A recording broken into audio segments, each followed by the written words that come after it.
Donc écoute, on va commencer Sébastien. C'est parti. On va commencer d'abord, moi très bêtement, très basiquement, comment as-tu commencé la magie? C'est basique, hein. Comment j'ai commencé la magie? Voilà une bonne question. J'ai commencé la magie à l'âge de 5 ans. J'ai vu un magicien dans un anniversaire. Je crois que c'était le copain d'une fille qui devait être dans ma classe. Et puis il a fait disparaître. Alors d'abord on est rentré dans des combles, des caves aménagées, des combles aménagés, des greniers aménagés. Et puis on a découvert un univers de velours noir. Je pense que ça devait être un ado qui devait avoir 14-15 ans, son grand frère. Moi, du haut de mes 5 ans, je ne m'en rendais pas vraiment compte, pour moi c'était un adulte. Hein. Et on est monté donc, dans cet endroit qu'ils avaient aménagé en théâtre. C'était la première fois que je voyais ça dans une maison. Un théâtre noir avec du velours, des rideaux rouges et tout, c'était super classe. Quand je suis arrivé là-dedans, déjà j'ai pris une grosse claque. Une grosse claque. Parce que j'entendais pas mes pas, on s'entendait pas parler, le bruit était tout sourd, c'était hyper chaleureux, il y avait plein de petits accessoires, plein de machins. Et en plus, après, il a fait un spectacle de magie. Je ne peux pas vous dire combien de temps ça a duré, je ne peux pas vous dire ce qu'il a fait exactement, je ne me rappelle pas. Mais il a fait disparaître une petite bille en terre cuite, bleue, je me souviens de la couleur de la bille. Il a fait disparaître comme ça, hein, n'importe que je sais ce que c'est, un tourniquet.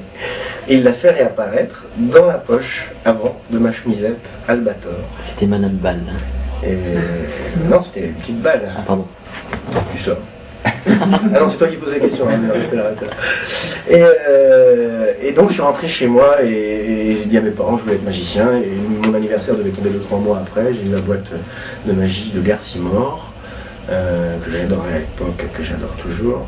Après, l'année d'après, j'ai dû avoir la boîte Majax, pardon, que j'adorais à l'époque, tout court. Et puis après j'ai eu une autre boîte Majax. Après j'ai eu la boîte de James Hodge, Les Secrets du Maître Sorcier, qui était une super boîte avec apparition du matériel dans la boîte, c'était génial. Il y avait des chaînes, il y avait un FP, il y avait... tu l'as eu aussi. Il y a eu plein de trucs que j'avais comme ça. Et puis un jour j'ai loué un livre à la bibliothèque de ma ville, je devais avoir 7-8 ans. Et dedans, il y avait des adresses de magasins, il y avait Mayette, il y avait Paris Magique, à l'époque où c'était Galerie de Sèvres, Galerie de Sévrien. Et mes parents m'ont dit un jour, on t'emmène pour Noël, on t'emmène dans un magasin de magie. J'ai fait, waouh, trop classe. Et puis voilà, et c'est la première fois que j'ai eu des tours professionnels, des conseils de Guy Laure, qui pour moi est le premier magicien professionnel que j'ai rencontré, et qui a été un amour, je le dis parce que malheureusement aujourd'hui, on ne le voit plus. Il a ouvert Pékin Magique, comme ça, peut-être pas. Il est parti, notre ami Laure, en Chine. Et d'ailleurs, on ne sait pas pourquoi, c'est un peu triste. Enfin, si on sait pourquoi, mais bon, c'est triste tout court. Et il a été vraiment un peu mon papa de magie au début, où il me reconnaissait une semaine sur l'autre quand je revenais dans le magasin, et puis il me conseillait des trucs. Il était très doux, très patient, très gentil. Ça m'a vraiment marqué. Pour moi, j'ai découvert qu'un magicien était quelqu'un forcément de très doux, très gentil, très posé, très calme. Et ça m'a vraiment fasciné. Et c'est là que je me suis dit, je veux faire ce métier en fait. Voilà. Déjà tout petit. Déjà tout petit. Et mes parents étaient très intelligents, ils m'ont dit tu as vu, quand on va dans les magasins de magie, les magiciens qui sont là, alors on y allait le samedi, on y allait le mercredi. Et le samedi et le mercredi, maintenant je le sais avec l'expérience, mais le samedi et le mercredi après-midi, les magiciens qui sont dans les boutiques de magie, ils bossent pas, quoi, sinon ils seraient pas dans les boutiques de magie, donc ils sont pas en spectacle, ils travaillent pas. Donc c'est pas forcément à l'époque, en tout cas, les gens représentatifs de la profession qu'on voyait, c'était les passionnés de magie. Et donc souvent c'était des types un peu crapoteux. On n'en voit plus beaucoup des magiciens comme ça, c'est l'ancienne génération, les mecs avec les mains un peu crado, qui font des digital maïs, vous voyez, les vieux magiciens, quoi, comme on n'en voit plus beaucoup. Et donc mes parents, ayant cette image du magicien, essayaient de me dire non mais attends, ne fais pas ça, tu vas voir, c'est un métier de crève la faim, c'est pas possible, on ne peut pas travailler. Voilà. Et ma grand-mère, qui était artiste, qui faisait des marionnettes, elle leur a dit mais s'il veut faire ça, pourquoi pas, mais il faut justement qu'il essaie d'apprendre à faire de la danse, pourquoi pas du mime, du chant, du théâtre, pour pouvoir proposer un spectacle, puisque c'est ce qui manque la plupart du temps, quand on trouve qu'un magicien est un peu... ce qu'il fait n'est pas terrible ou quoi, c'est peut-être parce qu'il n'est pas génial tout simplement, mais il y a aussi souvent c'est une présentation où ça pêche un peu, quoi. C'est un tour de magie, c'est un truc un peu bidouille, et puis voilà, c'est pas... Et dans ce sens-là, mes parents m'ont encouragé à faire des choses différentes. dès le départ. On m'a dit, si tu fais comme tout le monde, tu n'y arriveras pas. Et j'ai pris des cours de mime, des cours de théâtre, pas de cours de chant ni de cours de danse, je regrette bien. Et puis j'ai commencé à faire des spectacles à partir de 8-9 ans. Alors c'était quoi? C'était les disques qui changent de couleur, c'était les foulards dans un tube grillagé qui se transforme en plumeaux. C'était 2-3 trucs de close-up parce qu'à l'époque Guillaume avait sorti les Magicolos. C'était toute une collection autour de petits paquets, c'était super sympa. Et j'ai retrouvé d'ailleurs il n'y a pas longtemps, pour l'anecdote, dans mes papiers, parce que j'ai tous les modes d'emploi de tous les tours que j'ai achetés depuis tout petit, j'ai tous gardé, il y a 2 gros catalogues comme ça. J'ai retrouvé un mode d'emploi de Magicolo avec au dos le numéro d'Arthur Tivoli, qui datait à peu près de 1982, 83, et il y a marqué Arthur, son numéro de téléphone, cours de magie, etc. Et je me souviens très très bien quand je l'ai croisé la première fois, je vais avoir ça. 8-9 ans, voilà, c'est des filles. Je devais avoir 8-9 ans. Et vous pouvez les sortir hein, si vous voulez, un coup de pied. Mais bon, prendre un truc là, c'est pour ça. Et donc, je sais plus ce que je disais. Arthur Tivoli, voilà, j'ai rencontré, il m'a fait un truc, il devait avoir, je sais pas, il devait avoir, j'avais 8 ans, il devait en avoir 16. Et il arrivait à Paris, de sa Bretagne, et il squattait tous les après-midi chez Guillaume. Il m'a fait un faux dépôt avec une boule, comme ça. J'ai fait waouh. Et là il m'a mis son numéro, tu vois, je donne des cours de magie, tout ça. Mes parents ils n'ont pas beaucoup d'argent à l'époque, je ne l'ai jamais rappelé, en plus il était à Paris, pas moi, j'étais en banlieue, c'était pas pratique. Mais bon, ça l'a fait beaucoup rire quand je lui ai ressorti le petit papier il n'y a pas longtemps. Et donc après j'ai proposé des spectacles à des associations, des Noëls, des goûters d'anniversaire, des trucs comme ça, je faisais du mime beaucoup. T'avais quel âge là? J'avais à partir de 8 ans et jusqu'à 13 ans, j'ai fait des spectacles régulièrement, j'en faisais quoi à Noël beaucoup, et puis au mois de juin surtout, et ça me faisait quoi, 10-15 par an à peu près, c'est déjà pas mal. Alors au départ c'était des goûters d'anniversaire, puis après c'est devenu le Noël du club de foot, le Noël du truc, je restais toujours dans mon coin. On m'a vite dit qu'il fallait demander de l'argent pour ça, parce qu'au départ je demandais ce que les gens voulaient bien me donner pour les goûters d'anniversaire. Je me souviens très bien la première fois que j'ai eu des sous en faisant de la magie, c'était un goûter d'anniversaire avec des enfants qui étaient plus vieux que moi, donc je flippais parce que j'avais très peur qu'ils se moquent de moi parce qu'ils étaient plus vieux. Et qu'ils fassent « Ah, le bébé fait de la magie », tout ça. Ça, j'avais quand même à l'époque, j'avais 3-4 ans de magie dans les pattes, c'est pas énorme, mais quand on a cet âge-là, c'est flippant. Et donc je me cachais derrière un maquillage de clown mime. Puis j'arrivais avec une valise, je faisais les trucs que je voyais dans les émissions de Patrick Sébastien, un peu je copiais ça, quoi. Comme au début on copie, tout le monde copie, il faut copier au début, c'est normal. Donc il y a des gens qui copient pas, eux ils ont de la chance, mais moi j'ai copié dès le départ. Et je faisais des trucs de la valise, des trucs de mime qu'on voyait, mélangés avec de la magie, des trucs de magie qui sortaient de trucs un peu bizarres. Et puis en musique, je parlais pas, parce que je n'osais pas parler. Et avec l'expérience de la scène, etc., au fur et à mesure, à force de jouer tous les ans des pièces d'école et d'ateliers théâtre différentes, j'ai fini par prendre la parole, oser prendre la parole devant les enfants plus vieux que moi, les enfants de mon âge, les enfants plus petits, les adultes. Et puis à 15-16 ans, j'ai cherché des gens qui pouvaient travailler avec moi, un DJ dans le coin pour faire du close-up, un peu comme tout le monde, dans les mariages et des trucs comme ça. Et puis là, j'ai rencontré Laurent Langlois et Marie-Odile, qui sont les patrons de l'agence des magiciens, Temps Pastel, et qui m'ont embauché tout de suite dans l'équipe permanente. On avait tout à fait la même vision du travail, sympathique, sans se prendre la tête, très très bien fait. Et puis ils avaient toute une clientèle de gens qui avaient besoin de magiciens dans des endroits où il n'y en a pas, parce qu'il n'y a pas de budget pour. Alors ils ont réussi à mettre en place une sorte de technique de vente, de vendre des magiciens à des groupes adaptés. Donc on avait des tarifs qui étaient pas mal. Quand on était à côté de chez soi et qu'on avait une demi-heure de métro, qu'on bossait pendant 1 heure et qu'on rentrait, c'était plutôt pratique. Quand je dis ça, c'était minimum 2000 francs quand même à l'époque. Et ça allait jusqu'à des cachets tout à fait honorables de 3000 francs, même 4000 des fois. Voilà. Donc c'est vraiment des gens très très bien qui m'ont pris sous leur aile. Laurent m'a beaucoup appris en magie pour enfants, il m'a montré que ce qui était important c'était plus le ton que le fond, plus la forme que le fond finalement. On peut très bien faire des anneaux chinois, on peut très bien faire des tours qui ont été faits et vus depuis 350 ans, c'est pas grave. du moment qu'on apporte quelque chose, une touche de fraîcheur. Et j'ai appris le métier de magicien événementiel au jour le jour avec eux, j'ai bouffé du contrat, on faisait quoi 3, 4, 5 close-up par semaine à une époque, donc c'était quand même vraiment beaucoup, c'est très bien, beaucoup de spectacles pour enfants, des anniversaires, des trucs comme ça, j'en ai vraiment bouffé. Voilà, c'est comme ça que j'ai.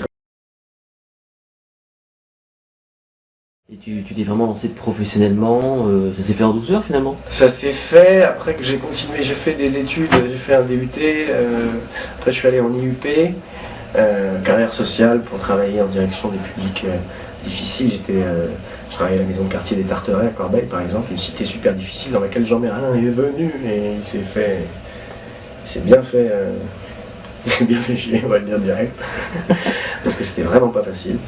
À la fin, il m'a dit, mais vous êtes magicien, vous, hein, c'est vous, hein, mais pourquoi vous m'avez pas dit que c'était difficile comme ça? Et là, j'ai regardé du haut de mes 22 ans, et je lui ai dit, mais parce que pour moi, vous êtes un maître, et il était hors de question de vous donner le moindre conseil. Il m'a regardé, il m'a fait, ça se tient.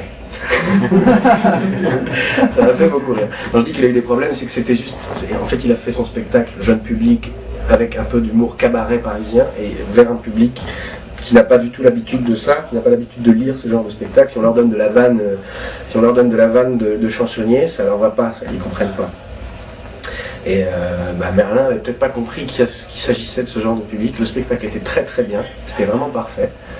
Mais il y a un moment où ils ont senti qu'on leur parlait vraiment pas au même niveau. Et peut-être ça embêtait Merlin de sortir de son truc, de sa routine de numéro de cabaret parisien. Peut-être qu'il n'avait pas prévu de s'adapter à ce moment-là. Mais ça s'est très bien passé quand même, il s'est pas fait jeter du tout, ni insulter ou quoi, il n'a pas fait ouh.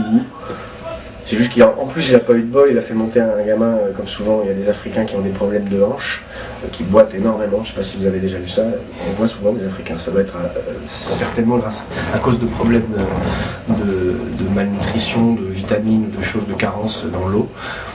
Et donc il fait lever un enfant d'origine africaine il boite et il va très doucement pour aller sur scène et donc Merlin lui fait non mais dépêchez-vous quand même, j'ai pas toute la journée.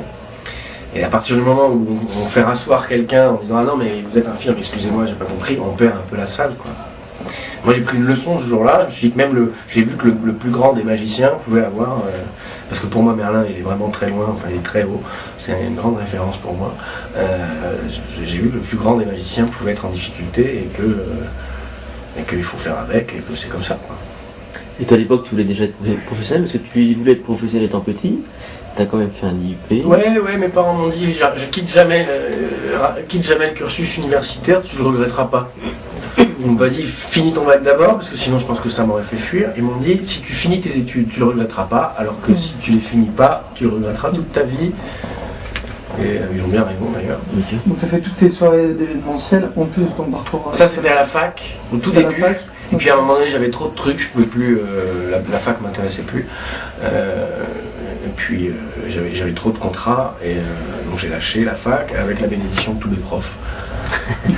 On a bien compris que qu'il fallait me lâcher de toute façon, qu'il n'y avait pas d'avenir ailleurs que dans la magie ou dans le spectacle pour moi. Et voilà, c'est mon public le plus fidèle d'ailleurs, les profs maintenant. Tous les profs que j'ai eu, des profs de maternelle, de primaire ou quoi, ceux qui se souviennent de moi en tout cas, et ils viennent me voir régulièrement. Super. Et ils sont très très contents. Et Mimosa a croisé il y a 3 jours en Russie sur un bateau de croisière ma prof de CP qui lui a parlé de moi. Elle se souvient encore de la façon dont je lui parlais quand j'étais petit. Elle dit ah oui, il me disait Orti qui pique parce qu'elle s'appelait Madame Lortie. On s'en fout, hein, je lui en parle, peut-être on ne le mettra pas. Mais nous on laisse tous. Ce genre de truc qui fait marrer quoi. Ça fait marrer de savoir qu'on a pu marquer des profs, quoi, qui te disent quand ils te revoient, mais ça m'étonne pas, de toute façon, il fallait pas que tu fasses autre chose, je te voyais pas autrement, voilà. Ça c'est vraiment drôle. Tu es un jeune magicien, finalement tu es un jeune magicien. 33 ans. Ouais voilà, ça t'es un jeune magicien, mais tu as quand même du métier, parce que tu as commencé il y a très longtemps. Par contre ce qui est intéressant c'est que par rapport à d'autres magiciens, tu apportes peut-être une nouvelle touche. Nouvelle, je sais pas, une touche différente peut-être. Une touche différente, il y a une touche différente, tu as raison. Alors c'est quoi ton regard un petit peu sur la magie d'aujourd'hui, la magie d'autrefois, la magie de demain peut-être? C'est quoi ta vision de tout ça? La magie d'autrefois, je la respecte énormément. J'ai beaucoup de références d'aînés dans la tête. T'as un modèle? J'ai plusieurs, c'est pas des modèles, c'est des influences, des références, c'est des maîtres. Ils peuvent pas être des modèles pour moi tellement ils sont placés haut. Bon bah j'ai Jean Merlin, Williamson, Bloom évidemment, mais c'est tellement banal de dire Bloom aujourd'hui parce que c'est le magicien français le plus créatif en France. Donc si on dit pas Bloom, voilà. Enfin il est créatif en français ailleurs. Mais... Enfin bon. Non, je dirais surtout des gens comme David Williamson, Fred Capps. Rien à voir. Hein. Ouais, rien à voir. Mais quand même, si. C'est l'école de la classe, quand même. Topper Martin, Macronet, Carcimore. Voilà, des gens comme ça qui sont des gens fabuleux, quoi. Tommy Wonder, dont je lis tous les jours au moins 3 pages parce que ça fait du bien. Et puis voilà. Voilà, des gens comme ça qui ont marqué leur temps et qui sont surtout des interprètes, qui ont aussi créé des œuvres, mais qui sont d'excellents interprètes. Pour moi, la magie, un magicien, c'est surtout un interprète. Un magicien crée ses tours, d'accord, mais pour moi, s'il ne crée pas ses propres tours, c'est pas pour ça que c'est pas un magicien, vous voyez.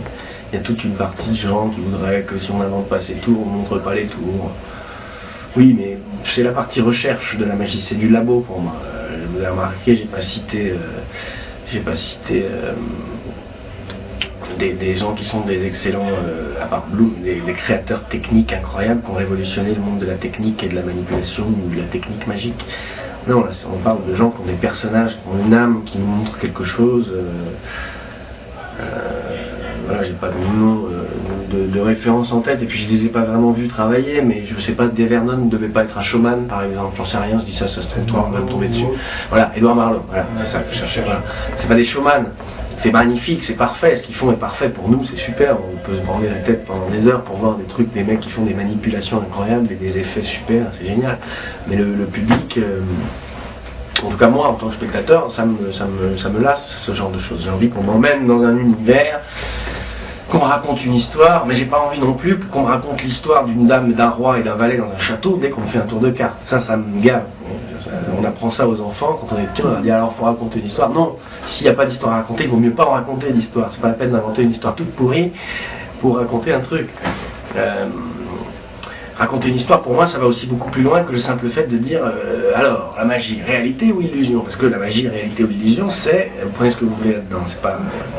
Mais réalité ou illusion, c'est quoi? C'est le discours du magicien, finalement. Quand on va voir un magicien, on dit réalité ou illusion, c'est ça. Et donc, qu'est-ce qu'on va faire? On va voir un magicien. Donc pour moi, on ne peut pas faire un discours de spectacle qui dit réalité ou illusion, puisque c'est le premier discours de la magie, le degré zéro du discours du magicien. Donc si on veut raconter une histoire, il faut trouver une autre histoire, pour moi. Après, avec des références à ce truc réalité ou illusion, pourquoi pas? Mais c'est quelque chose qui ne va pas assez loin. Donc là, vous avez un exemple précis, Eric, je te le regarde. Moi, j'aimerais voir des trucs plus histoire, vous voyez, plus qu'une conférence sur la magie. C'est intéressant, c'est très bien, c'est du stand-up, mais j'ai envie de voir plus des histoires. Williamson, il raconte pas d'histoire quand il fait la magie ici avec le raccoon, il raconte une histoire, mais c'est surtout des situations, c'est une classe, c'est un type qui est là avec un costume, une classe folle, un humour british, pince sans rire, et on le voit pas venir, j'adore ça.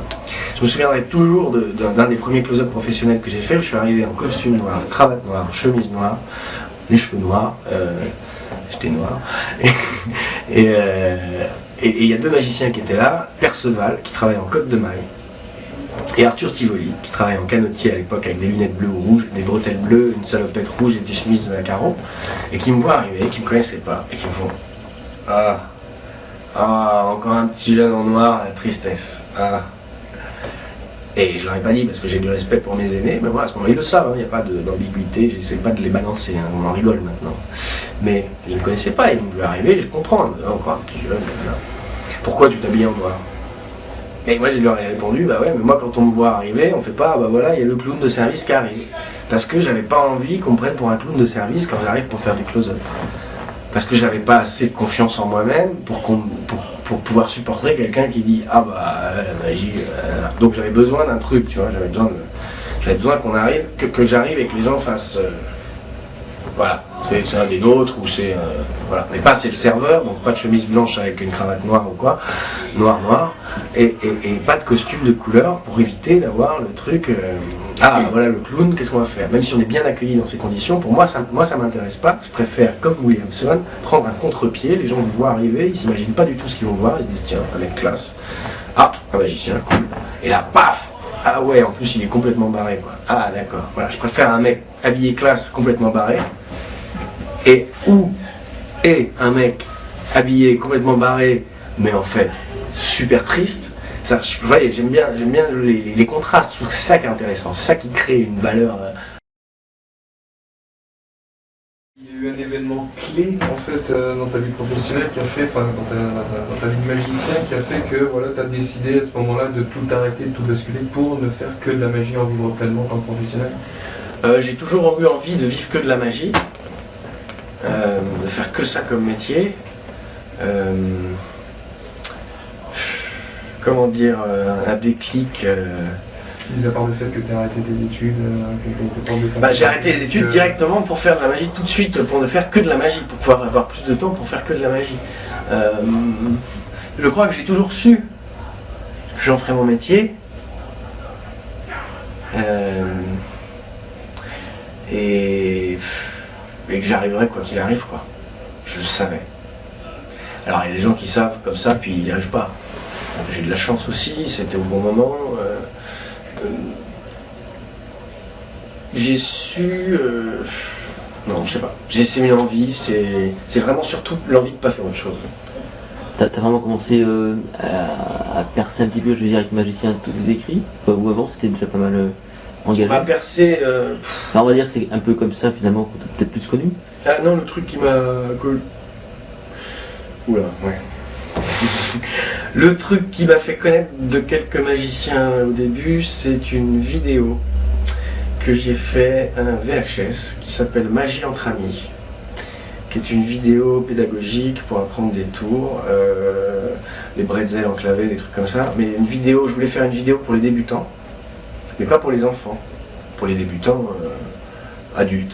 Parce qu'à l'époque, j'allais pas mal chez Comme par Magie, chez Carlos Cardozo, qui avait des trucs de débutants pour les enfants, ou des trucs, c'était quoi pour les débutants qui rentraient dans le magasin, ils proposaient quoi, les pièces de Stone, et des trucs comme ça quoi. Et je me suis toujours dit que c'était dommage de commencer la magie avec une cassette de technique sur des pièces, parce qu'il y a beaucoup de choses à apprendre avant. Pour moi, c'est comme si on attaquait le violon en essayant de jouer une valse super difficile de Schubert ou de Liszt ou je sais pas quoi. Je crois que d'abord, un violoniste, dis-toi si je me trompe, mais je crois que d'abord un violoniste, il va faire crin, ouin pendant 3 ans, et au bout de 3 ans, il va arriver à sortir un son clair, et au bout d'un peu plus que ça, il arrivera à jouer des trucs agréables. Voilà, je crois que pour un magicien c'est pareil, si on donne un violon à quelqu'un en lui disant vas-y joue-moi la valse numéro X de tel musicien qui est un truc très difficile à faire, ça fera quelqu'un qui sera capable de reproduire ce qu'il a vu, ce qu'il a fait techniquement peut-être, avec s'il est talentueux il arrivera à jouer le morceau tel qu'il veut le jouer, mais sorti de ce morceau là, cette personne ne saura rien faire. Et donc pour moi il y avait tout un apprentissage qu'on apprend quand on est petit, que j'ai fait moi, que j'ai appris la magie depuis que je suis tout petit, 5-6 ans. Donc il y a des trucs que j'ai appris, du style des trucs complètement débiles, qui sont pas des tours de magie, mais qui font acquérir le sens magique, des trucs qui sont indispensables. Commencer la magie en cachant une pièce dans sa poche, avant d'apprendre à faire un empalmage, c'est indispensable. Sinon après, comment on s'en sort quand on est en difficulté? Comment on peut s'en sortir si on a raté toutes les bases?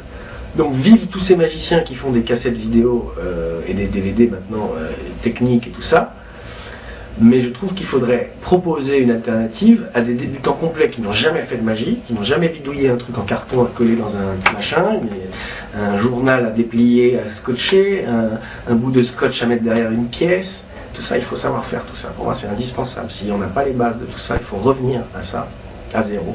Il faut acheter des livres pour les enfants, il faut faire des trucs, faut reprendre le tarbel, ces trucs-là et les faire. Et se forcer à les faire. Et on verra, c'est pas facile. Parce que même pour faire des trucs comme ça, il faut acquérir un sens magique, il faut avoir une gymnastique mentale.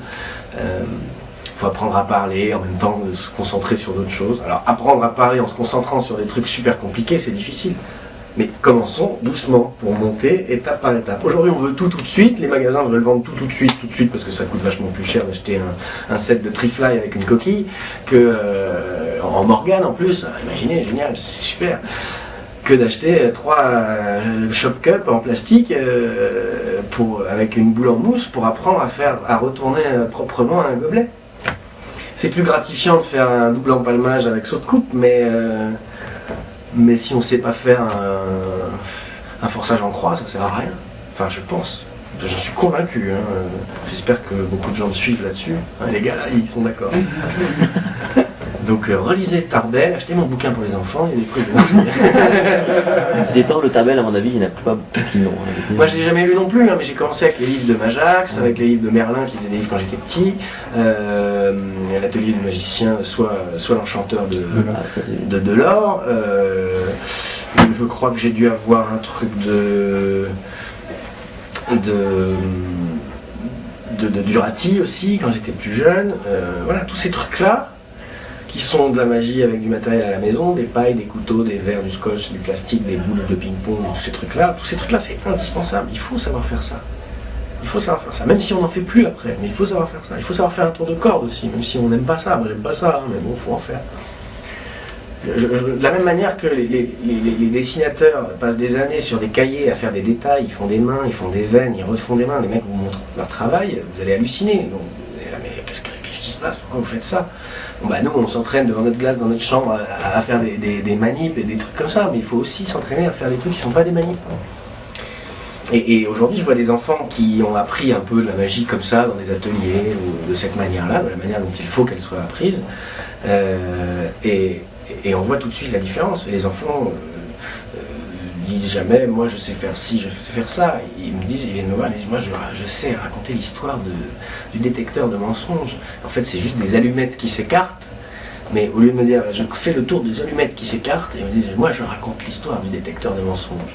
Quand on dit la vérité, elle ne bouge pas. Quand on dit un mensonge, elle s'écarte. Donc les enfants jouent à dire des mensonges et à faire dire des mensonges à leurs enfants. La magie, elle est là, elle n'est pas dans le fait que les allumettes s'écartent. La magie, elle est dans le fait que les enfants, ils vont se faire un spectacle, ils vont aller faire des blagues et se faire des blagues entre eux. Et ils sont vivants, et leurs parents, ils sont super contents de les voir, et même s'ils voient les trucs ou quoi, on s'en fout, c'est génial, on fait semblant de ne pas voir, on trouve ça excellent. Et tous les enfants ne peuvent pas devenir des magiciens, tant mieux, mais au moins ceux qui deviennent des magiciens grâce à ça deviendront des magiciens avec des bonnes bases, capables de digérer des choses, d'en laisser d'autres de côté, et... Enfin, tu es un des rares jeunes magiciens à faire du spectacle pour enfants, c'est pas très fréquent, ou alors si on en voit, mais ça reste toujours un peu basique. Là, c'est plusieurs vrais spectacles, parce que t'as pas que l'apprenti magicien, tu as la fiancée du magicien maintenant. L'apprenti magicien, la fiancée du magicien et cascadeur aussi. C'est surtout des spectacles familiaux, en fait. Ouais, c'est vraiment pas... moi, mon truc, c'est pas de faire des spectacles pour les enfants, c'est de faire des spectacles familiaux. Tout simplement en appliquant la recette des studios Pixar, Disney. Si on travaille que pour les enfants, à un moment donné, personne ne va se déplacer. Donc je trouve très intéressant de faire des spectacles à différents degrés de lecture, pour les adultes, pour les enfants, pour les magiciens qui viennent. Il y a toujours des petits trucs à prendre, parce que moi je ne conçois pas le spectacle sans m'amuser moi-même, en fait. C'est ma priorité. Si je m'amuse moi, tout le monde va s'amuser pour moi. C'est comme ça que je conçois les choses. En fait, j'ai appris ça en stage BAFA, c'est les stages d'animateur de centre de vacances. Un jour, j'ai demandé au formateur, mais comment on fait quand on est face à un groupe d'ados pour leur faire un foot ou un truc, une activité annuelle à laquelle on croit, et sachant que les ados ils sont là, ouais non c'est trop nul, ouais non, voilà. Bon, faut trouver un moyen de de les galvaniser, vous voyez, voilà. Et il m'a dit, moi je fais du cerf-volant. C'est le formateur du stage, il m'a dit ça. Il m'a dit, moi je fais du cerf-volant. Quand je fais ça, quand j'ai des ados un peu amorphes qui veulent pas faire des trucs réputés activité manuelle parce que c'est pour les petits. Et pourtant on sait qu'ils vont s'éclater s'ils le font. Donc il me dit, voilà, je fais du cerf-volant, donc je prends mon cerf-volant. Pendant la pause déjeuner ou quoi, ils sont en train de jouer à des jeux de société pendant le temps calme. Je prends mon cerf-volant, je le sors, je sors mes lignes, hop, et je le fais voler. Et j'attends. Et je m'éclate. Et je fais du cerf-volant, je m'éclate. Et ils viennent. Et ils me disent, ah c'est trop cool ton cerf-volant, vas-y, montre, vas-y, prête. Et vu qu'il n'y en a qu'un, ils en veulent tous un. Et je fais, bah on va en fabriquer, vous voulez fabriquer ça? Ouais, trop la classe. Voilà. Et j'ai pris une grosse claque aussi ce jour-là. Je me suis dit, ah bon, mais c'est ça, c'est rien en fait. C'est rien quoi. Si tu t'arrives en faisant, vous voulez faire un foot? Non. Bah, les enfants, c'est ça en fait. Les enfants, si tu leur dis, ils ont l'esprit de contradiction. Donc si tu veux leur faire quelque chose pour les manipuler en fait, si tu veux, c'est une bonne manipulation hein, dans leur intérêt, une bonne manipulation saine, ça existe. Enfin, c'est de la communication en fait, tout simplement. Il faut leur faire croire que ça vient d'eux, que l'idée vient d'eux, sinon ils n'auront pas envie. Essayez avec vos enfants, si vous en avez, vous verrez. S'ils croient que l'idée vient d'eux, c'est génial, ils sont super contents. Et là, ils sont partants pour tout. Et de la même manière, quand je me suis occupé des enfants, des jeunes repris de justice et des jeunes à problème de cité à Corbeil, je me suis rendu compte qu'en maîtrisant une technique, la magie, un outil pédagogique ou non, un outil de spectacle. Je suis arrivé là-bas le premier jour, moi je venais pas d'un quartier difficile, au contraire je venais de la ville un peu qui est un bourgeois quoi. Donc j'en ai pris un peu plein la gueule au début et j'ai décidé de me mettre à une table et de faire des cartes. Et j'ai commencé à faire des mélanges et voilà. Et un animateur qui est venu à côté de moi, et puis un jeune qui est venu à côté de moi, et puis il y a 2-3 jeunes qui sont venus et là ils ont fait waouh, vas-y apprends-nous à faire des trucs comme ça, vas-y respect. Voilà. Et au bout de 3 minutes, ils sont passés du « Oh, tu bouffon, qu'est-ce que tu fais là, le français, reste chez toi, quoi ?» à « Oh, respect, vas-y, trop fort, comment ça doit trop assurer dans les casinos, quoi. » Voilà. Et mon travail là-bas a commencé avec ça. Et j'ai réussi à faire des trucs que certains animateurs qui étaient là depuis 5 ans ne pouvaient pas faire. Parce que personne ne les suivait, parce qu'il n'y avait pas cette notion de respect. Ça, on sort complètement du domaine de la magie, hein, mais on est à fond dedans parce que c'est l'histoire de magie. Si vous avez des problèmes avec des petites caïras, comme on dit, c'est pas méchant dans ma bouche, des lascars, allez-y franco, au lieu d'avoir peur, ils vont sentir la peur et ils vont mordre. Au lieu d'avoir peur, allez-y franco, montrez qu'au contraire ça vous fait marrer, tout ça, et vous verrez, ils sont excellents. Tous, ils sont tous excellents. Même celui qui a une sale gueule et qui a des dents en or et qui a un point américain et qui est prêt à vous mettre une baffe, si celui-là vous l'étonnez, il va dire à tous ses potes de fermer leur gueule et dire attends, écoutez-le, vous allez voir. Respectez-le. Et là, c'est magique. Ça c'est génial, j'adore ça. Et j'étais déçu que Merlin n'ait pas fait ça, parce que je suis sûr qu'il sait le faire quand il est venu dans ce quartier. S'il avait fait un truc comme ça, ça se serait encore mieux passé. Ils auraient beaucoup plus apprécié le spectacle. Mais ils n'ont pas apprécié le fait de ne pas être capable de comprendre ce que disait Merlin. Il faisait des jeux de mots, eux ne comprenaient pas, et lui n'était pas content parce qu'il ne comprenait pas, il avait l'impression d'être mauvais, donc, alors qu'il était très bon. Il était juste à côté. C'est tout. Et ça, c'est un des grands exemples qui m'a poussé à essayer de m'adapter dans tous les milieux. J'essaie d'être aussi à l'aise en close-up avec la baronne de machin à Cannes, même si j'aime pas ça du tout, qu'avec le Jean-Louis et Josiane au barbecue du football de la queue en brie. Tu gardes le même style de personnage? Non, pas forcément. Tu t'adaptes toujours? Pas forcément. Ça dépend. Je m'adapte vraiment complètement selon les gens. Et c'est super agréable quoi. Et même dans les soirées, il y a des gens différents.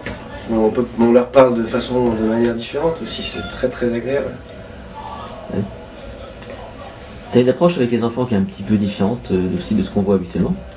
Hein, bon, surtout dans le domaine de la magie, hein, il y a quand même une certaine école de magie qui reste très, on va dire, pragmatique. t'as une approche un peu plus rentre dedans, j'ai envie de dire. Alors ça t'est venu comment? Pourquoi tu... Rentre dedans, bah moi, si ma référence c'est Merlin, rentre dedans, faut pas chercher, il vient de là. J'adore rentrer dans le public et je crois que le public adore aussi quand on les rentre dedans. Et finalement ça se passe plutôt bien? Ouais, toujours très bien. En fait, il n'y a pas de vraies règles. Bah, la vraie règle, c'est qu'il faut pas qu'il y ait de règles, justement. Si tu commences à mettre des règles, là, non, ce qu'il faut mettre, c'est des limites. Les enfants, si dès le départ, tu leur expliques qu'il y a des limites, voilà, il y a des limites, elles sont là, vous les voyez, je les ai mises. Maintenant, vous sortez pas de ces limites, mais à l'intérieur de ces limites, vous faites ce que vous voulez. Bon, c'est ce que je fais, en fait, je leur dis ça. C'est ce qu'on fait, encore une fois, j'en reviens au centre aéré ou quoi, c'est ce qu'on fait quand on va se baigner avec une colo. Il y a des bandes de chantier, des rubalises, ils ont une limite, ils sortent pas de la limite, mais ils sont contents parce qu'ils ont une grande limite. Ils peuvent faire tout ce qu'ils veulent à l'intérieur. Et là, si tu leur dis ça, ils n'iront pas chercher à aller en dehors de la limite. Tout de suite, tu leur dis, oh, vous avez vu là, vous n'allez pas plus loin. C'est fini. J'essaye de faire ça avec mon spectacle, enfin avec mes spectacles, et à chaque fois dans le début des spectacles, il y a une écriture qui va dans ce sens-là. C'est-à-dire qu'au début de l'apprenti magicien, j'arrive chez mon oncle avec une torche, avec ma valise, je rentre dans le grenier, et mon oncle n'est pas là. Je fais ouh, tonton, ah, il n'est pas là. Bon. Je pose un truc, ça fait de la poussière, j'éternue, la torche se transforme en canne. Deuxième, je me mouche, le foulard se transforme en canne, mais je vois pas les enfants pendant ce temps-là. Ils me voient, ils me parlent au début. Au bout de 2 minutes, ils comprennent tout de suite qu'il faut arrêter de me parler parce que je leur réponds pas. Ils comprennent qu'il y a un mur, le 4e mur du théâtre, et que moi je suis sur scène, que sont dans la salle. Alors les tout petits, en dessous de 3-4 ans, ne comprennent pas, mais ils sont pas les bienvenus en fait. Parce que, enfin ils sont les bienvenus si vous voulez, c'est choquant de dire ça, mais parce que le spectacle ne s'adresse pas à eux. Peter Dean fait de la magie pour les tout petits, c'est très très bien, mais les plus grands ne suivent pas quand on fait de la magie pour les tout petits. De la même manière, les plus petits ne suivent pas quand on fait de la magie pour les plus grands. Mais quand je parle des plus petits, c'est 3 ans, 4 ans. Moi, comme ma magie ne correspond pas du tout à cet âge-là, je pars des enfants à partir de 3-4 ans et ils comprennent donc dès le départ que je suis tout seul. Je dis, ah bah mon oncle il n'est pas là, il n'est pas là. Et puis d'un seul coup, j'allume la lumière. Et là, je les vois. Et là, ils commencent à rigoler. Et il se passe un truc dans leur tête, ils comprennent que ça va être un jeu. Ils comprennent que je les ai vus tout le temps, même que je les ai entendus pendant qu'ils me disaient « Bonjour le magicien, ouh, on est là », au tout début du spectacle. Ils ont compris tout ça, ils comprennent, en un quart de seconde, ils comprennent qu'en fait, je faisais semblant de ne pas les voir et que maintenant j'ai allumé la lumière et donc je les vois et je leur demande ce qu'on fait là et donc, ah, c'est un jeu. Et ils comprennent par cette dynamique qu'il va y avoir des moments où on ne va pas participer, on va écouter, et il va y avoir des moments où on va participer. Ensuite, j'ouvre un mot de mon oncle qui dit, et surtout, ne fais pas trop de bêtises. Bon, alors après, les enfants complètent en plus le texte, bon, ça c'est différent. Mais pour la technique, pour essayer de les choper dès le départ, je lis un texte que mon oncle m'a laissé, un petit mot qu'il m'a laissé. Et surtout, ne fais pas trop de magie en mon absence, ça t'évitera de faire des bêtises. Donc là, les enfants rigolent, ils sont contents, ils se moquent de moi. Et puis, je sais plus où je voulais en venir. Je viens de jouer, je suis claqué. Ne fais pas trop de magie en mon absence, et donc là, je dis, oui, vous y connaissez en bêtises. Donc les enfants ils sont super contents de dire, oui, on s'y connaît en bêtises, là, bon. Et surtout s'ils sont sages. Ah, et ça, être sage, est-ce que vous savez faire? Et là, cette petite phrase est super essentielle en fait. Des fois je l'oublie et ça passe pas. Et le spectacle se passe pas bien. Et vous, est-ce que vous faites des bêtises? Oui, alors ils sont contents. Et maintenant on sait qu'ils savent faire des bêtises. Mais est-ce que vous êtes sage? Oui, alors il y en a qui disent non. Mais c'est rigolo quand même, c'est pas grave. Oui, non. Et là je leur dis, ah, très bien. Alors avec moi, c'est pas compliqué. Vous faites entre les deux. Ça c'est les limites. Pas trop sage, pas trop de bêtises. C'est-à-dire qu'il faut participer, mais il ne faut pas faire n'importe quoi. Vous faites entre les deux, et après je leur rajoute quelque chose qu'on leur dit très rarement, beaucoup trop rarement aux enfants. Je leur dis, je vous fais confiance. Et je crois que quand on est un enfant, et qu'on entend un adulte qui dit, je te fais confiance, c'est quelque chose de très apaisant. C'est-à-dire que l'enfant passe du j'espère qu'il va m'aimer, hein, parce qu'ils viennent pour ça en fait, ils viennent pour montrer sur scène et pour montrer qu'ils sont talentueux et que voilà, ils passent de ça à bah, il me fait confiance. Alors là, hop, ils se relâchent. Et comme on leur dit rarement, ils réfléchissent et se disent, ah, il me fait confiance. Bon, voilà. Et ça tombe vraiment pas dans l'oreille d'un sourd et ça transforme un enfant. Si tu dis à un enfant que tu lui fais confiance, tu dis à un enfant que tu lui fais confiance, tu bricoles, tu lui donnes un marteau, tu dis tiens, je te donne un marteau, tu fais confiance. C'est tellement, peut-être qu'il va se blesser, c'est très grave, c'est un marteau. Mais au moins, on leur a fait confiance et c'est tellement plus valorisant pour lui, plutôt que de lui dire non, touche pas à ça, c'est dangereux, tu vas te blesser. Ça, c'est tout l'inverse. Ça veut ouvertement dire non, je te fais pas confiance. Et c'est comme ça qu'un enfant n'a pas confiance en lui, se trompe, a du mal à apprendre, se trouve en situation d'échec, a du mal à discuter, à se trouver dans le regard des adultes. Voilà. Et moi j'essaye vraiment d'apporter cette notion de confiance. Il y a une espèce de notion de pédagogie active aussi dans le spectacle, parce que je finis pas mes phrases. C'est les enfants qui les finissent. Par exemple, le petit mot de mon oncle, je dis surtout ne fais pas trop de magie en mon absence, ça t'évitera de faire des bêtises. Et c'est les enfants qui finissent, ils font tease, oui les colombes ils sont allés. Et c'est les enfants qui finissent qui font tease. Et regardez, oui merci, je finis le mot, je suis à vous juste après. Et ça les fait rire, ils adorent ça. C'est pas de la magie. Mais de toute façon, à la fin du spectacle, les enfants viennent jamais me voir en me disant j'ai aimé quand t'as fait le tour de magie du, ou j'ai fait ci, ou j'ai trouvé quand t'as fait le truc de ça, ou voilà comment tu fais pour faire ci. Non, ils me disent oh là là, c'était bien l'histoire, ou j'aime bien quand tu fais ci, j'aime bien quand tu dis ça, mais ils ne parlent pas de tour de magie, ils ne parlent pas de trucs, ils oublient toutes ces notions, parce que c'est pas ce qui m'intéresse, et du coup, bah, ça les intéresse pas non plus. Donc la magie c'est bien ce que c'est un support qui peut te permettre d'écrire, parce que donc j'imagine que tu écris des spectacles, enfin tu les écris, tu les J'écris réfléchis. tous mes spectacles, totalement, de A à Z, j'ai des textes, les textes sont déposés. Quelle est la part d'impro? À la SACD.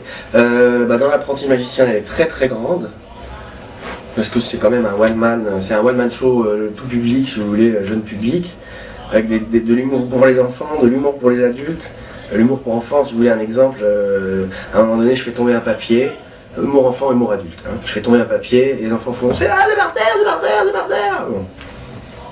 Ah bah oui, mais si vous parlez du papier, j'entends pas parce que vous parlez tous en même temps. Alors la prochaine fois, élisez un délégué, ça ira plus vite. Alors là, les parents rigolent. Là, je vais, sauf s'il est de la CGT, hein, un mimo. Ça, au départ, c'était de l'impro, mais ça s'est écrit après.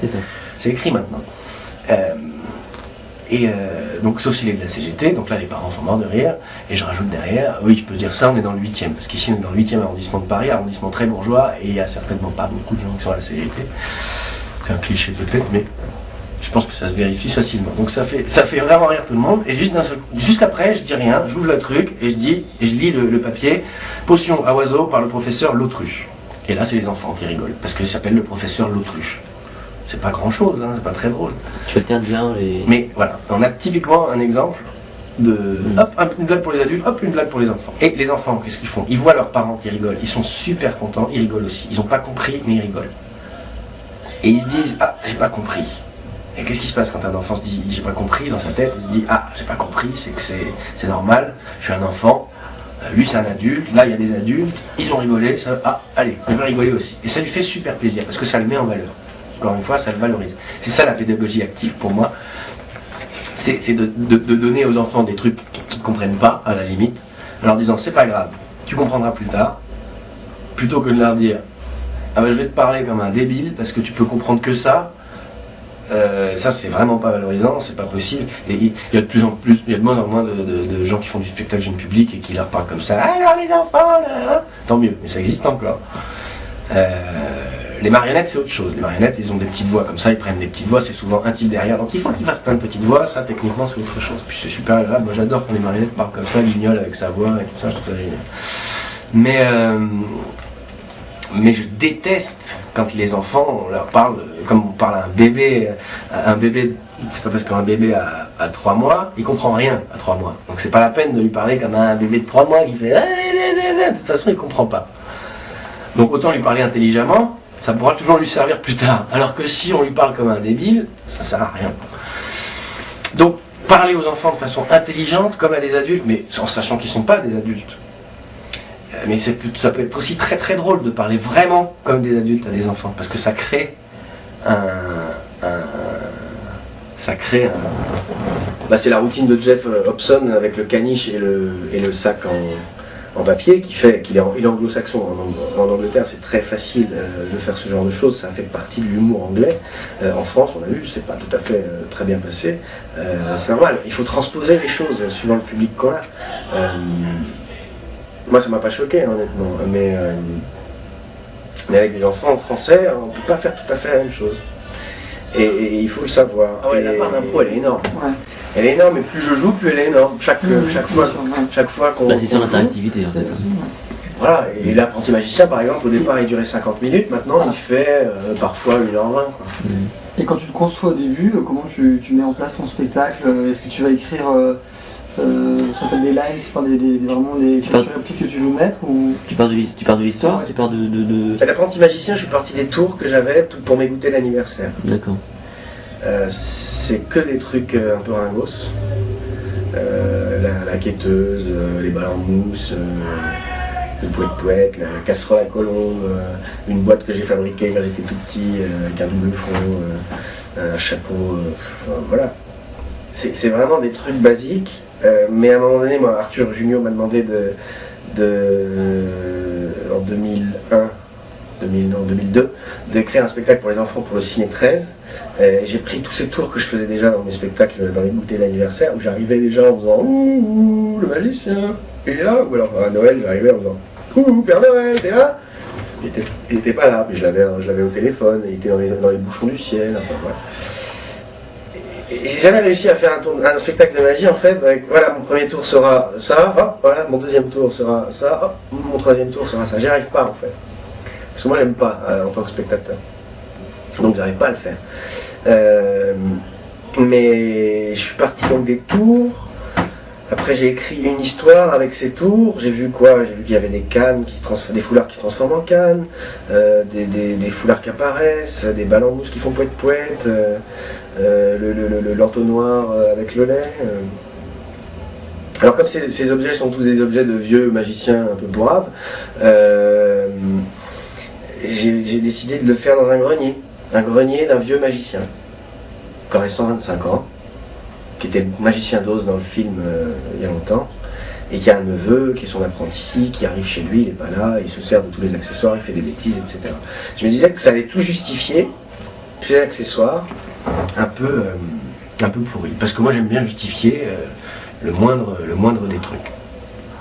En gros, j'arrive avec une torche parce qu'il fait noir, j'éternue parce que je pose ma valise, il y a de la poussière, j'éternue parce que je suis allergique à la poussière, donc la torche se transforme en canne, je prends un foulard pour me moucher, j'éternue encore, il se transforme à nouveau en canne, et je prends le médicament contre les allergies qui est dans ma poche, et je sors un gros ballon que j'avale, parce que c'est une gélule contre les allergies, et donc j'éternue plus. Ça, c'est vraiment le basique de mon travail, de mettre, et j'attends pas d'applaudissements après chaque tour, après chaque effet, j'en attends pas, d'ailleurs il n'y en a pas. Parfois il y en a, ça dépend des gens, s'il y en a un qui a décidé que c'était une performance à applaudir, j'en suis derrière, ça me dérange pas. Mais je vais pas les réclamer, je ne salue pas après ce truc-là, c'est une histoire, je continue, j'ai un texte. Pour moi, c'est la modernité de la magie, c'est ça, j'aime beaucoup ça. Aujourd'hui, la FISM et les numéros de FISM, j'aime beaucoup, je trouve ça magnifique. Ce sont des numéros visuels qui vont faire le tour du monde, voyager dans des cabarets, etc. Il en faut, je ne dis pas qu'il en faut plus,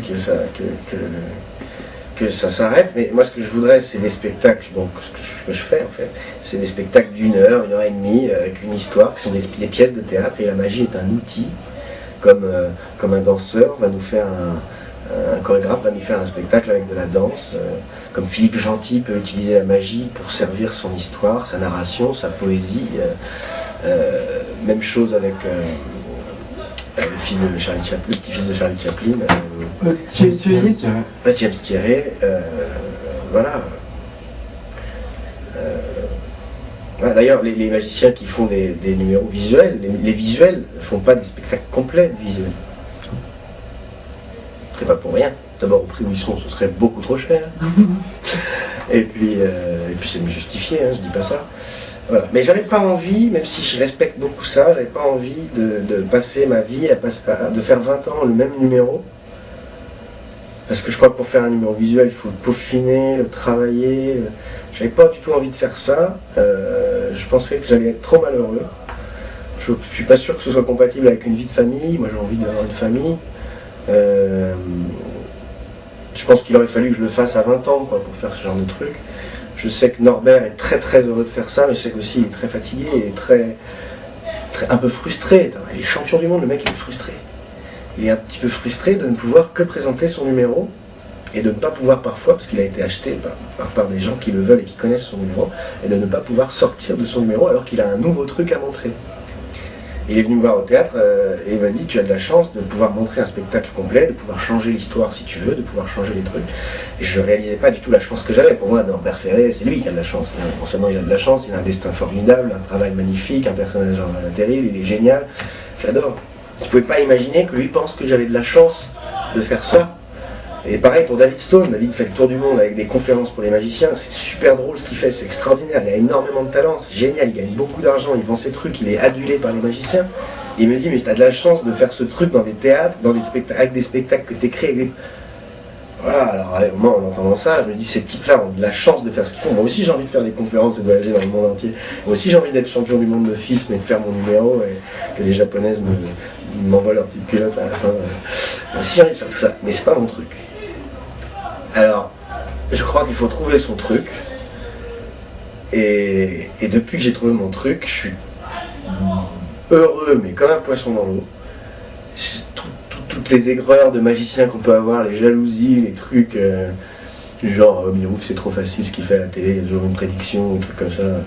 Tous ces critiques que je pouvais avoir quand j'étais jeune, parce que je trouvais que Mirouf, quand il faisait un truc chez Drucker, il y avait toujours une prédiction avec un papier à la fin. Je me disais, oh, c'est un peu trop facile. Puis un jour j'étais engagé sur Canal+ pour faire 24 émissions, c'est-à-dire une par semaine, hein, même pas. Je crois que Mirouf c'était tous les jours pendant une période. Et j'ai compris ma douleur. 24 émissions, 24 effets, 24 tours à faire, 24 trucs différents, enregistrés, pas en direct, avec des enfants, c'est facile. Et là, j'ai vraiment compris ma souffrance. Et maintenant, je respecte énormément mieux. J'ai toujours respecté, hein, mais maintenant, je critique plus jamais quand je vois un magicien qui fait un truc à la télé qui ne me plaît pas forcément. Je me dis, ah, c'est bien. C'est déjà bien de le faire, c'est très très difficile. Et la magie à la télé, c'est vraiment une sorte de magie qui n'a strictement rien à voir avec la vraie magie. Donc tout ça pour dire que j'ai trouvé mon truc de raconter des histoires en utilisant la magie comme un moyen et que ça me rend particulièrement heureux et je me sens comédien, auteur, metteur en scène. Et que c'est génial, quoi. Je suis comme un poisson dans l'eau avec ça. C'est vraiment super. Est-ce que tu veux nous parler un petit peu de magicien? Tout est écrit loin, c'est un petit peu comme ça que je t'ai découvert en fait. Et ouais. C'est avec toi il y a longtemps, hein, parce que j'ai dû voir dans une des premières je crois.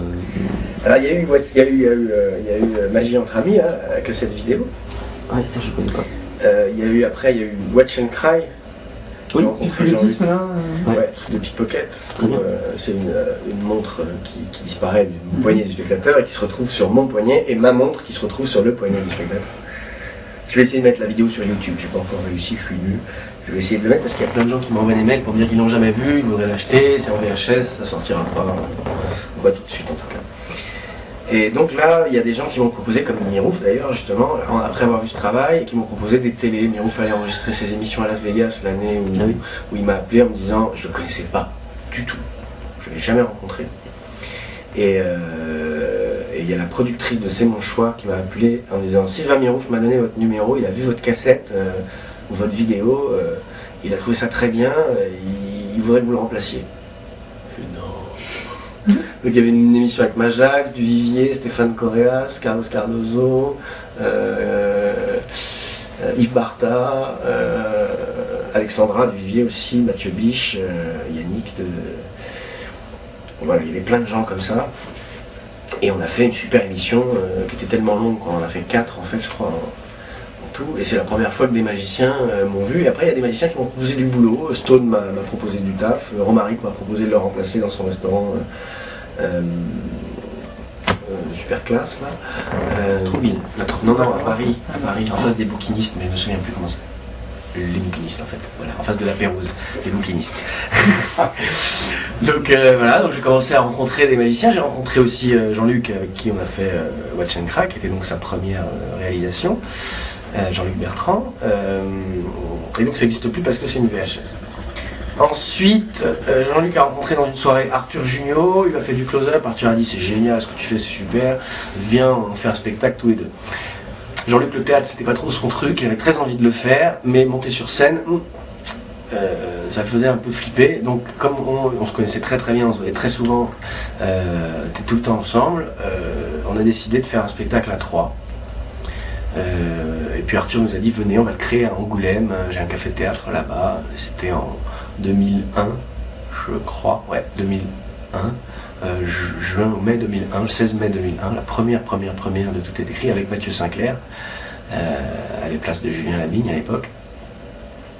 Et donc l'idée c'était de faire un spectacle, le spectacle qu'on aurait toujours voulu envie, qu'on a toujours voulu envie de, qu'on a toujours le spectacle qu'on avait envie de voir. On l'a fait, voilà, on a déliré, on n'avait pas particulièrement envie de dépoussiérer la magie ou quoi, hein, ça c'est après les journalistes qui nous ont collé dessus, donc si ça vous a pas plu, c'est pas de notre faute. Par contre on l'a gardé, hein, c'était une bonne attaque, une bonne accroche. Et donc on a Mathieu ensuite a découvert que le café-théâtre ou le théâtre c'était pas trop son truc, il voulait pas faire ça. Il avait plutôt envie de travailler la journée, à des horaires d'entreprise, à travailler dans des conditions moins roots, quoi, moins artistes, quoi. Donc plus à faire de l'événementiel et des conférences sur le mentalisme et des choses comme ça, qui fait très très très bien. Voilà, lui il a trouvé son truc, il a essayé, il a dit c'est pas mon truc, il a arrêté tout de suite.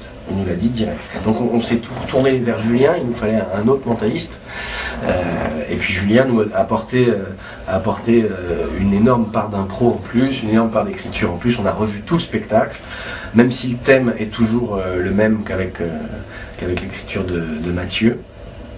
On a amené plein de trucs différents, on l'a fait évoluer, on l'a joué dans une toute petite salle pendant 2 ans, la Comédie de la Passerelle, une salle de 90 places. Et puis on est passé chez Ruquier, et bizarrement, pas grâce au fait qu'Arthur s'appelle Arthur Junio, c'est une copine d'enfance à moi qui était assistante de Ruquier, elle est venue voir le spectacle, elle aimait pas la magie, elle a dit à Laurent, j'aime pas la magie et j'ai adoré ce spectacle, Ruquier n'aime pas la magie non plus, il a dit, bah faut les faire venir, et voilà. Et ça nous a ouvert toutes les portes d'un seul coup en fait, parce que le jour même, pendant le passage, on a enregistré l'émission à midi, à 18h elle passait, pendant le passage, il y a eu 800 réservations par téléphone. Et la semaine d'après, on a doublé le spectacle, on a fait 2 représentations par jour, après on a fait 3 représentations par jour. Donc l'année d'après, on a vite cherché une autre salle. Les Folies Bergères, une petite salle tranquille, 2500 places, facile. Voilà, qu'on n'a jamais rempli évidemment, on n'avait que le bas, parce que comme c'était un spectacle avec du close-up, il fallait quand même que les gens soient bien placés. Et puis de là, on est passé Ah oui, on a chopé M6 en production aussi. Et puis d'un seul coup, il voulait un peu nous produire, faire un peu de télé, du spectacle avec nous. Et Gary Kurtz est arrivé juste à ce moment-là. Là, il y avait un projet d'émission de télé, c'était Calt Productions, ceux qui font Caméra Café et Camelot, qui donc ils peuvent faire ce qu'ils veulent sur M6 parce que c'est eux qui ont fait les plus grosses audiences. Calt Productions a amené Gary Kurtz et donc M6 a développé Gary Kurtz à la télé pour pouvoir développer le spectacle. Et donc nous, on s'est pas trop fait développer. Donc on a résilié le contrat avec M6. Et puis Arthur a décidé qu'il fallait monter une boîte de prod pour se produire nous-mêmes. Donc la boîte s'appelle L'Art d'Enfer. Et voilà, aujourd'hui on a joué au Splendide, à la Renaissance, au Café de la Gare, puis on s'est vraiment bien éclaté. On fait encore des dates en province. On aura peut-être la chance de revenir un peu à Paris l'année prochaine, peut-être, je ne sais pas. Mais c'est vraiment un gros kiff ce spectacle. Et un gros plaisir de voir que beaucoup de gens qui n'aiment pas la magie, justement parce qu'il y a cette notion, chez plein de magiciens, il y a cette notion de magie ringarde, du style le magicien qui veut à tout prix épater la galerie au lieu de faire du spectacle, quoi, tout simplement. Ça, il y a des gens qui supportent pas en France, beaucoup moins aux États-Unis ou en Angleterre. Hein. Je sais pas pourquoi les Français sont comme ça. Il y en a qui disent que c'est à cause de Majax, qui a trop montré que la magie se résumait à un truc, et qui n'a pas assez expliqué aux gens que la magie c'était pas que le truc, au contraire, que le travail commence après.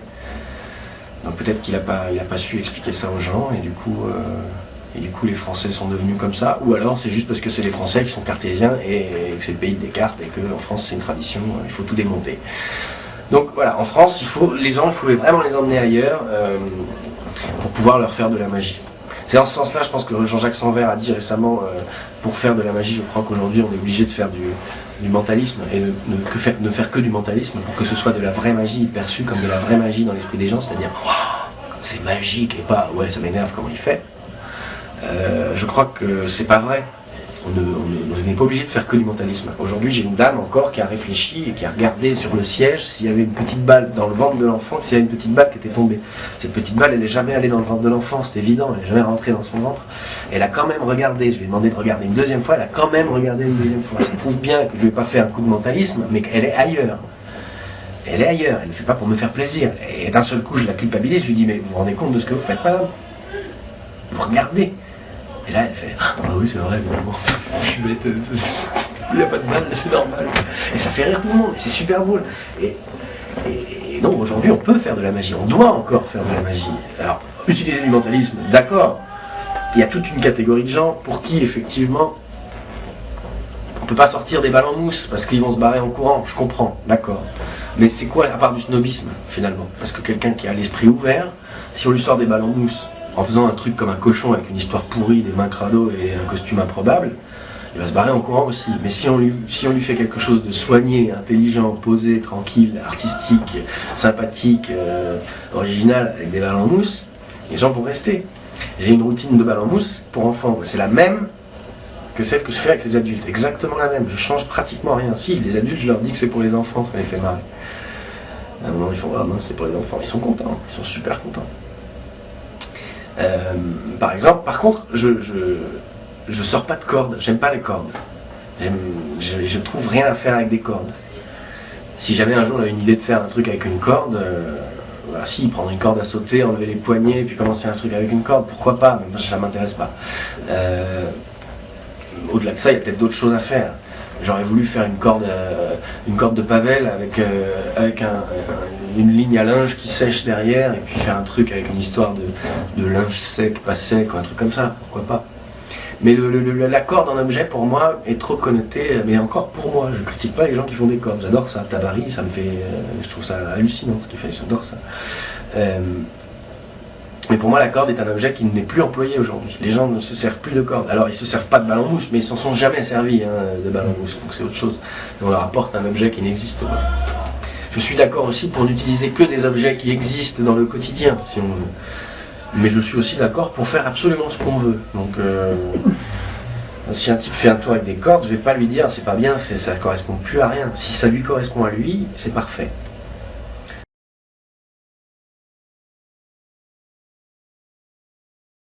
Est-ce que tu nous parles maintenant? Hop, je vais mettre là, j'innove, hein. La fiancée du magicien. C'est ton nouveau spectacle, là? Ouais. Tu peux nous en parler? C'est la suite de l'apprenti magicien.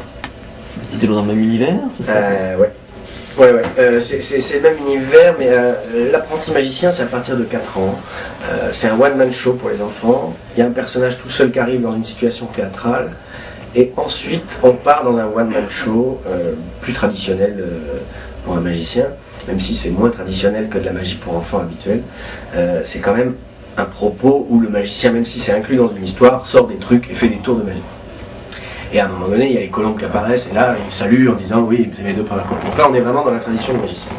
Mais c'est très interactif, assez original, parce que les enfants finissent le texte, etc. Il y a une façon de parler aux enfants, bon voilà. Ça, c'était l'apprenti. L'apprenti magicien a fait 450 ou plus de représentations, à peu près, en 4-5 ans. Donc j'ai vu beaucoup d'enfants. Et il fallait que je fasse la suite. J'avais envie de le faire, j'avais envie aussi de proposer un truc qui s'adresse aux enfants un peu plus vieux. Donc là, je vous dis comme les Harry Potter, en français je sais pas, moi je les ai lus en anglais, ils sont de plus en plus difficiles à lire. Oui. bon, en français j'imagine aussi. Le premier est très très facile, c'est un livre pour les enfants, et dès le deuxième, ah d'accord, j'ai dit la qu'une en anglais quand même. Et je vous conseille, lisez Harry Potter en anglais, regardez Friends et toutes les séries sous-titrées en anglais, en version originale, vous progresserez vachement, vous avez beaucoup progressé en anglais en faisant ça. Mais j'étais déjà excellent avant, attention. Alors, vous avez vu un peu le boulard, le mec. Qu'est-ce que je dis La fiancée de La magicien. fiancée du magicien, donc c'est un duo. Ouais, je voulais que ce soit un spectacle donc un peu plus pour les enfants un peu plus vieux, donc à partir de primaire.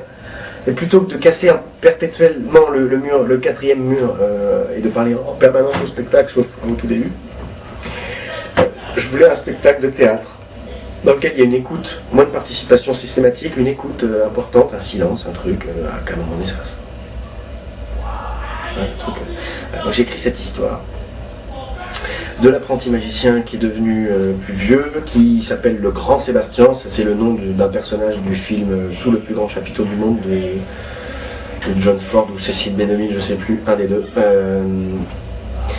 Et c'était un personnage qui m'avait beaucoup marqué quand j'étais petit, c'est un trapéziste qui se blesse, qui demande qu'on coupe le filet, donc tout le monde coupe le filet pour son triple salto, et il tombe et il se casse la main, il a le poignet comme ça m'a vraiment marqué quand j'étais petit. Et donc le Grand Sébastien, c'est son nom d'artiste, la grosse tête, c'est un magicien un peu ringos, une espèce de mélange entre Macronet et je ne sais qui, mais bon, moins tiqué, moins barjot, juste un type qui essaye de faire bien, mais qui est un peu ringard. Il tue ses colombes sans le faire exprès, enfin des trucs comme ça. Dès le début du spectacle. Je les mets dans une boîte, j'allume la boîte explose. Il me reste le couvercle dans la main, il n'y a plus de colombes. En fait, en mettant le couvercle comme ça, on s'aperçoit qu'elles sont aplaties sur le couvercle. Ça m'a coûté 2 colombes en latex Normilsen. Waouh, super cher. Rien que pour faire ça. Il y a un truc alors. Bah, c'est pas les vrais. Ils sont cachés en fait. Non, mais on a dit qu'on disait pas les trucs. C'est les doubleurs. Non, on a dit qu'on faisait pas les trucs. On dit pas les trucs. Oui, c'est en spectacle, doubleur cascade. Et donc l'apprenti a grandi, c'est le Grand Sébastien, il se prend vraiment pour le meilleur magicien du monde alors qu'il est pas bon. Son oncle lui a prêté le théâtre pendant qu'il est parti en voyage. Il y a une journaliste qui arrive, qui s'appelle Mademoiselle Rose, qui vient faire une interview pour le journal des magiciens, donc lui est très flatté, très content, ça flatte beaucoup son ego.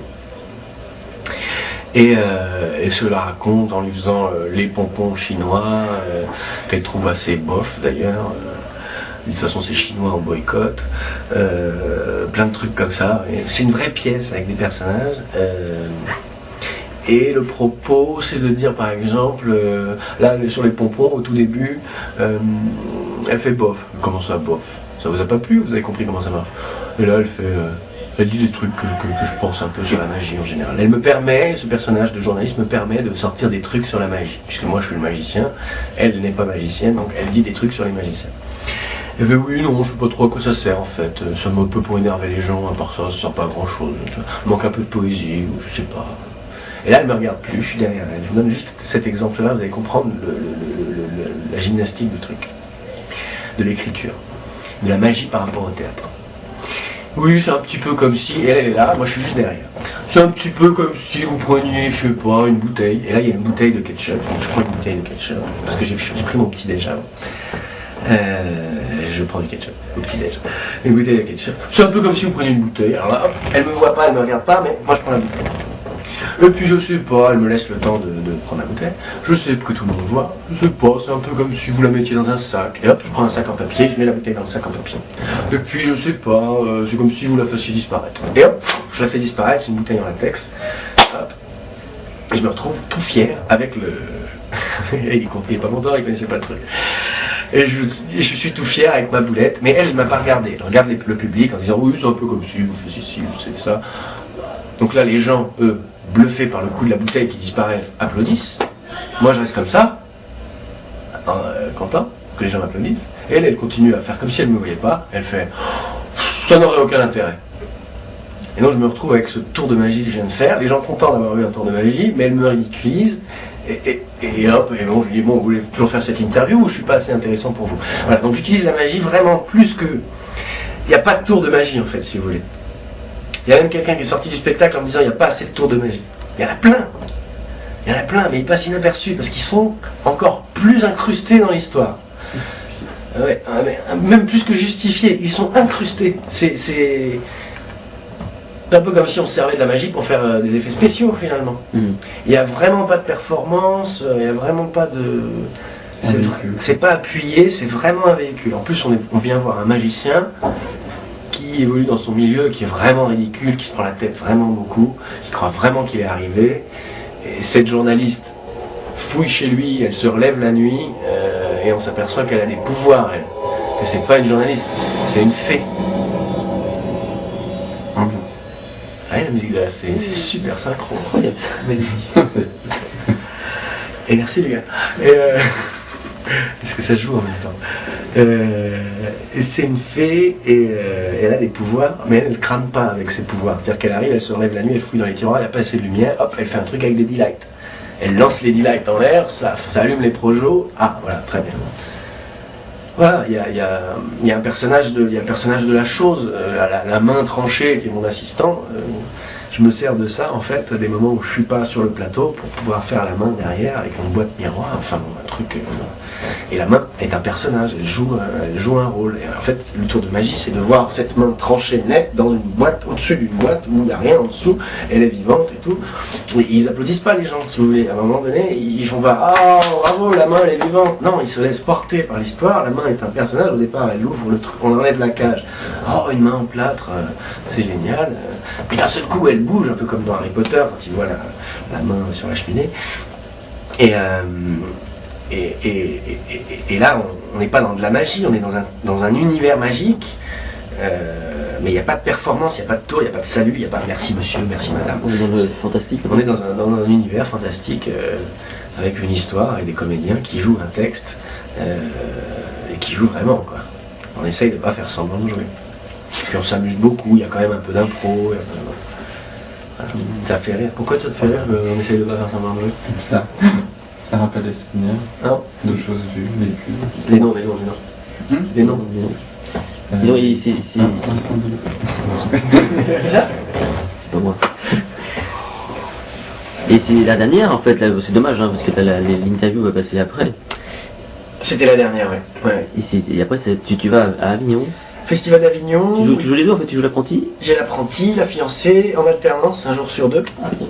Et c'est super bien, ça va me permettre de remplir la salle. C'est où exactement? C'est au Théâtre des Béliers, rue du Portail Magnane.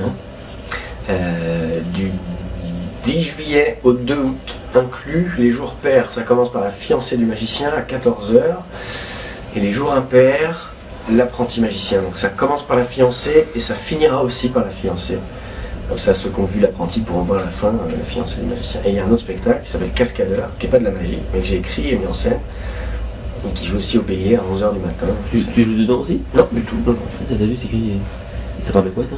C'est une espèce, c'est un peu le même principe que l'apprenti magicien, c'est une sorte d'apprenti cascadeur, si tu veux. D'accord.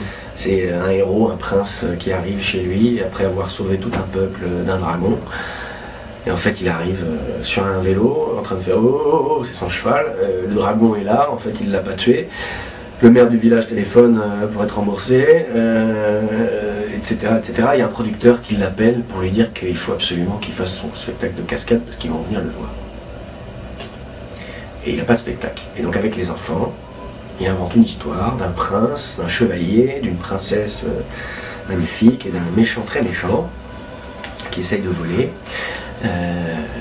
Et donc tous ces héros sont dans une histoire dans laquelle le prince fait des cascades qui ratent plus ou moins pendant tout le spectacle, les enfants viennent l'aider.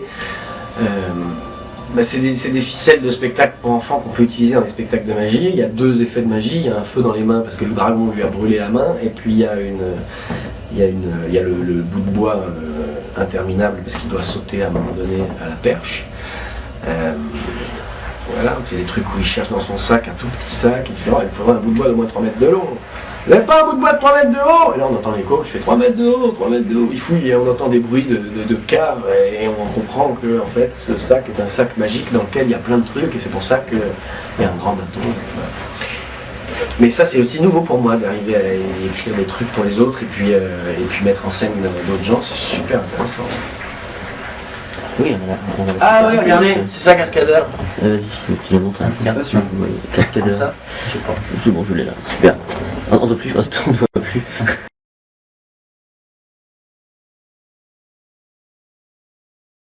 Tu peux être un modèle maintenant pour des plus jeunes magiciens, malgré tout, parce que tu as des anciens qui peuvent être des modèles ou des influences. Mais le fait que tu sois jeune peut être aussi un modèle par rapport à tous les jeunes magiciens qui débutent. Ça peut faire envie quoi, de voir un magicien qui est sur scène à Paris, programmé. Ah, alors ça, j'imagine pas du tout, mais peut-être. Bah si, sans doute, parce que...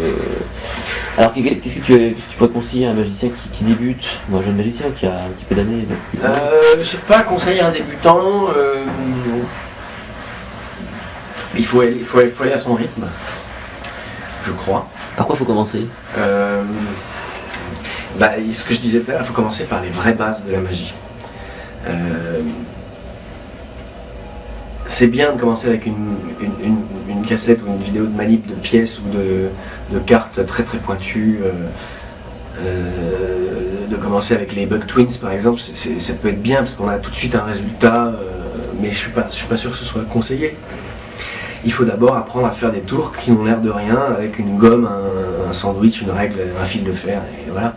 Et c'est comme ça qu'on apprend à devenir vraiment magicien en fait.